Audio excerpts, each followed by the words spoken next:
Aquilo foi um dolo eventual. Não, sim, sim. Não, a gente está voltando lá na conversa lá atrás, né? Sim. Aquilo foi um trote muito mal aplicado, que na verdade foi um homicídio.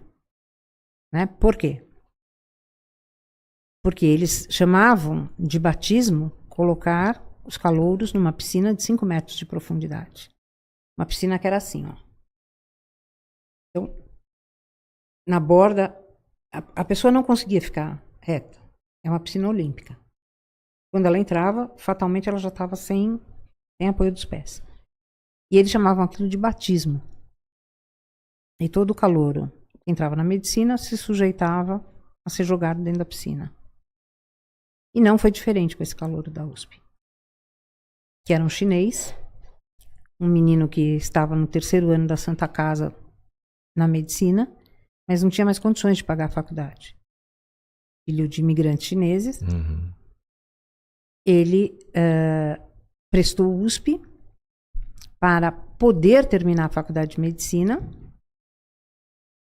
e, obviamente, não teria despesa que tinha a Santa Casa e foi jogado dentro da piscina. Isto é um dolo eventual. Um dos piores casos que eu peguei na minha vida. No sentido de perseguição pessoal minha. Opa, no sentido de de tentarem desvalidar todo o trabalho feito pela polícia, pelo Ministério Público, de um corporativismo absurdo, o que eu já sabia que não seria diferente, mas coisa chocante. E ao final, né, quando nós já estávamos na fase final da prova, subiu com habeas corpus para o STJ, suspendendo o processo penal, e depois foi para o STF. Nós ganhamos no STJ, foi para o STF, e no STF, só quando prescreveu, foi julgado. Foi julgado, tipo assim, acabou o interesse público. Prescreveu. E teve condenação? Não, prescreveu. Ficou lá. Prescreveu. Entre o STJ Acabou, e o STF, é. eu estou falando de 9 anos. Acabou, prescreveu. Simples assim. Alguma explicação lógica para isso? Nenhuma. E durante todo o processo, a senhora tem contato com a família desse chinês? A senhora eu tive contato. Infelizmente com os pais? Sim, infelizmente, assim, com resultados muito tristes. O pai, quando entrava na promotoria, ele dizia que ele só queria ver a finalização do processo para morrer. E que todas as noites ele ia ao pequeno jardim da casa dele, eram pessoas muito humildes. Ele ia ao jardim da casa dele, ao pequeno jardim, onde ele tinha o odor de uma determinada planta, eu não vou saber dizer qual em que naquele momento ele tinha contato com o filho, todas as noites. Um menino inteligentíssimo, que teve milhões de coisas no meio desse processo aí, lamentável, só queria vencer na vida. Uma xenofobia bem explícita. No dia do primeiro trote, escrito Santa Casa na cabeça, para distingui-lo dos demais. Negócio horrível. Só quem lê o processo vai entender o que eu estou falando. E esse pai falava toda vez que ele ia conversar comigo e com a minha colega Maria Amélia, que foi uma grande promotora nesse caso também. Aliás, vai meu beijo para Maria Amélia Nardi Pereira aqui. Ele falava a mesma coisa, que ele só esperava que fosse feita a justiça, que o caso fosse julgado, porque ele queria morrer. Obviamente, ele não viu isso e morreu. A última vez que eu soube da mãe do Edson, Sue, que é este menino, ela tinha eu estou falando que eu soube, tá? Não sei se é fato. Ela tinha problemas mentais e estava abandonada na rua. Tinha casa, mas era uma pessoa que ficou com transtornos mentais muito graves. Porque um jornalista me passou isso porque foi atrás dela. Porque assim, a cada vez que chega o trote nas faculdades, a gente é procurado para falar desse caso. Então, o último contato que eu tive foi exatamente de um jornalista que me pediu o endereço deles e passou e contou que essa senhora tinha enlouquecido. É o que faz um crime de homicídio numa família. Doutora, é forte. Você não tem preocupação de surtar em algum momento, não? Tenho, tanto que eu faço terapia há 55 anos, né? Claro. Se cuida, assim, né? Você lida todos os dias com a dor humana. Todos os dias. É muita pressão. Muita. Mas a hora que você parar de se sensibilizar e achar que é mais um processo, vai embora para casa e se aposenta. Mas eu tenho esse cuidado. Terapia, assim, é um acompanhamento muito firme, que eu faço questão de ter até.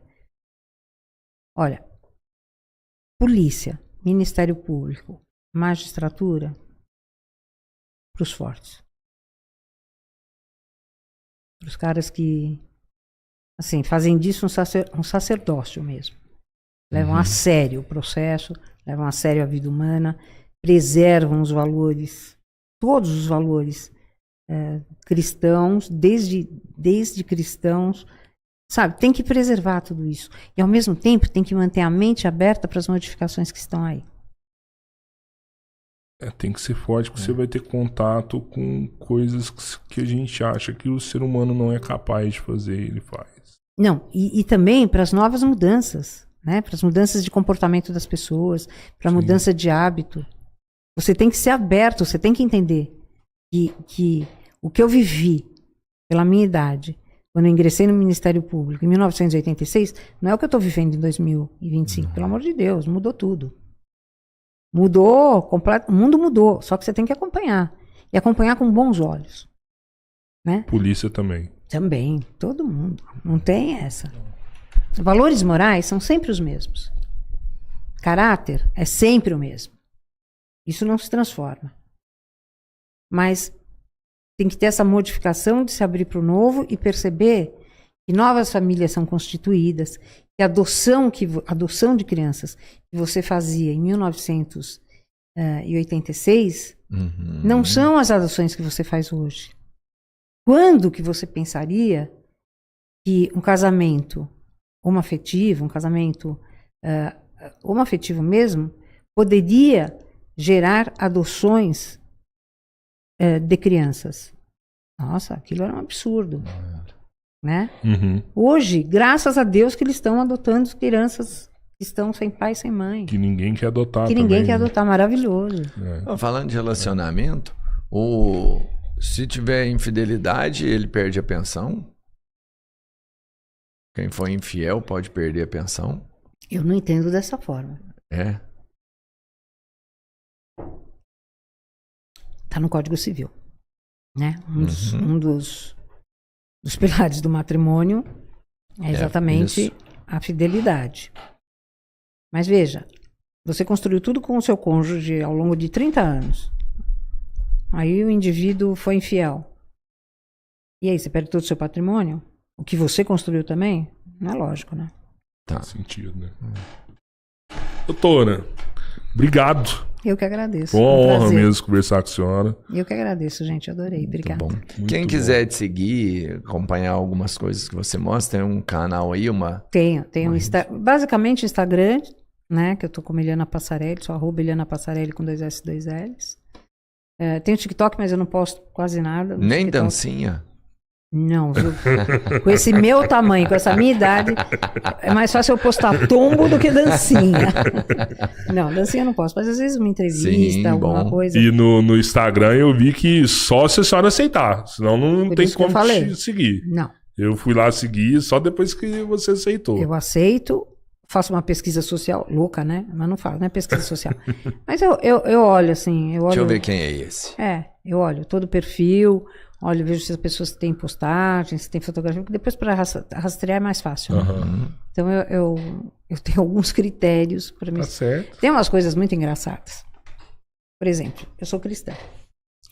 Daí vai lá uma cidadã que fala assim, eu sou cristã, filha de Deus, não sei o que, vai me seguir. Ok. Eu sou advogada, né? Vai me seguir. Quando eu olho o perfil, é uma coisa completamente louca. Entendeu? Que não condiz com aquilo que ela tá contando, que ela tá falando, que ela segue, que ela é. Essa eu já podo logo de cara, entendeu? Não vai. Não vai. Aí vem aquele cara forte, musculoso, pelado.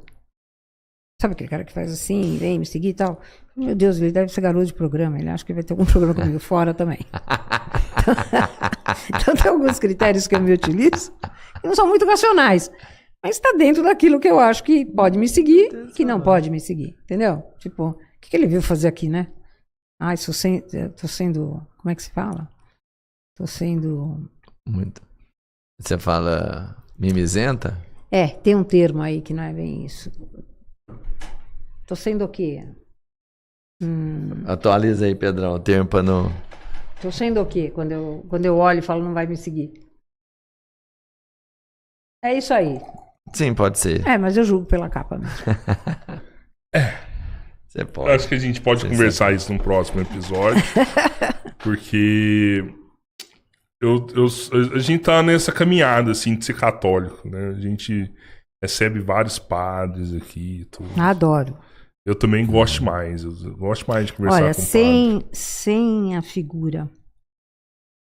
Eu vou falar isso como ser humano. Sem Deus... Esquece a promotora. Eu não estaria onde eu estou. Eu não estaria...